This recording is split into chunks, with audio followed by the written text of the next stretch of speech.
अस्सलाम वालेकुम स्टूडेंट्स, आज हम बात करेंगे important features of simple harmonic motion. बच्चे, हमने सिंपल हार्मोनिक मोशन को पहले डिफाइन किया था, फिर उसके बाद हमने कुछ कंडीशंस देखी थी, फिर इसको एक्सप्लेन करने के लिए हमने 3 एग्जांपल्स देखी थी। उन एग्जांपल्स के बाद हमें कुछ फीचर्स जो है वो नज़र आए हैं सिंपल हार्मोनिक मोशन से रिलेटेड। हम उन फीचर्स पर बात करते हैं आज। जी, सबसे पहली बात तो ये है कि जो जिस्म सिंपल हार्मोनिक मोशन से मूव कर रहा होता है उसकी जो मोशन है वो एक फिक्स्ड पोजीशन यानी कि फिक्स्ड पॉइंट जिसको मीन पोजीशन कहते हैं, उस फिक्स्ड पॉइंट के गिर्द जो है बॉडी रोटेट कर रहा होता है। Body executing simple harmonic motion always vibrate about a fix position. हमेशा एक फिक्स्ड पॉइंट है, फिक्स पोजीशन है, उसके गिर्द बॉडी वाइब्रेट करता रहता है। तो ये हमें बात समझ आई है सिंपल हार्मोनिक मोशन को डिटेल से देखने के बाद कि जो जिस्म सिंपल हार्मोनिक मोशन से वाइब्रेट करता है उसकी वाइब्रेशन एक फिक्स पॉइंट के गिर्द होती है। इसके बाद दूसरे नंबर पर है डायरेक्शन ऑफ एक्सेलरेशन, कि जो सिंपल हार्मोनिक मोशन एग्जीक्यूट करने वाला बॉडी है उसके एक्सेलरेशन की डायरेक्शन मीन पोजीशन की तरफ होती है। जो बॉडी सिंपल हार्मोनिक मोशन से मूव कर रहा है या सिंपल हार्मोनिक मोशन एग्जीक्यूट कर रहा है उसमें जो एक्सेलरेशन प्रोड्यूस होता है उसकी डायरेक्शन हमेशा मीन पोजीशन की तरफ होती है।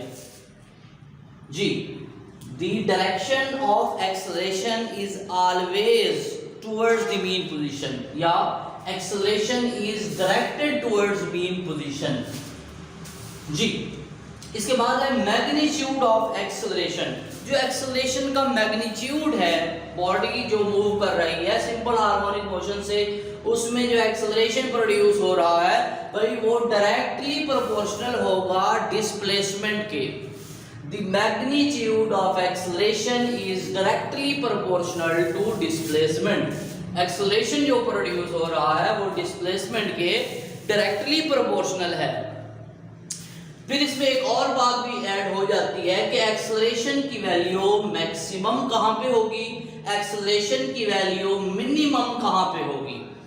हमने स्टार्ट वाले लेक्चर्स में बात की थी कि सिंपल हार्मोनिक मोशन से एक जो बॉडी मूव करता है, एग्जीक्यूट करता है सिंपल हार्मोनिक मोशन को, उसमें एक मीन पोजीशन होती है और 2 एक्सट्रीम पोजीशंस होती हैं। जी, एक्सट्रीम पोजीशंस पर वेलोसिटी 0 होती है, इसलिए एक्सट्रीम पोजीशंस जो हैं वहां पर एक्सेलरेशन की वैल्यू सबसे ज्यादा होगी।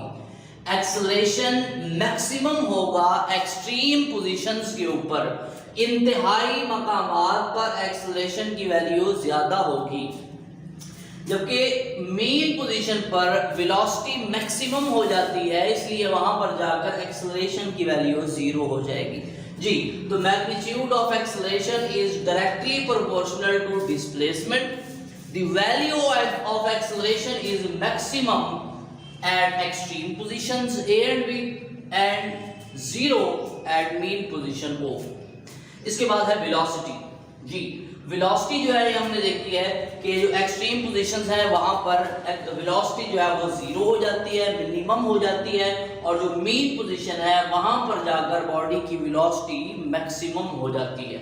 तो ये थे कुछ इंपॉर्टेंट फीचर्स जो आपने तैयार करने हैं, बुक से आपने इनको तैयार करना है। इंशाअल्लाह नेक्स्ट अगला लेक्चर जो है उसमें हमने एक एग्जांपल देखनी है और साथ में हमने कुछ टर्म्स देखनी है जो सिंपल हार्मोनिक मोशन से रिलेटेड होंगी। Thank you very much. Allah Hafiz.